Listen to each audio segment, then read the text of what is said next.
Hello all, நமஸ்கார். உங்கள் எல்லாருக்கும் அக்ஷய திருத்தியோட நல்வாழ்த்துக்கள். ஒருத்தர் ஒன்று பண்ணுவா இல்லையா? அக்ஷய திருத்தியில் முக்கால்வாசி பேர் பணம் சேர்த்து நகை வாங்குவா. என்னை பொறுத்த வரைக்கும் நகை வாங்க வேண்டிய தேவை அந்த குடும்பத்துக்கு இருக்குது, வேணும் அப்படின்னா நிச்சயமாக அக்ஷய திருத்தியை சூஸ் பண்ணிட்டு வாங்கிக்கலாமா இருக்கலாம். ஆனால் அக்ஷய திருதியை வந்துட்டே நகை வாங்கணுமே அப்படிங்கிற மாதிரி நான் என்றைக்குமே நினச்சதே இல்லை.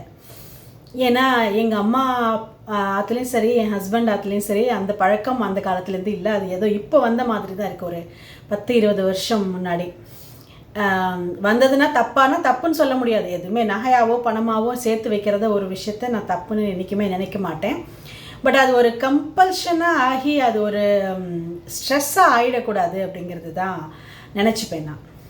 ஓகே, வெளிக்காலத்தால் பிரம்ம முகூர்த்தத்தில் விளக்கேற்றி சுவாமியை வேண்டிக்கிறதுங்கிறத தாண்டி வேறு என்ன நல்லது இருக்க முடியும்? நம்ம எதாவது வாங்கணும் பண்ணணுங்கிறத தாண்டி இல்லையா? ஸோ எல்லோரும் நன்னா இருக்கணும்னு சப்ஸ்கிரைபர்ஸ் இதை என்னோடய வீடியோஸ் பார்க்குற நீங்கள் எல்லோரும் இந்த அக்ஷய திருதியை நன்னா இருக்கணும், க்ஷேமமாக இருக்கணும்னு அந்த பகவானை வேண்டிக்கிறேன். தேங்க்யூ.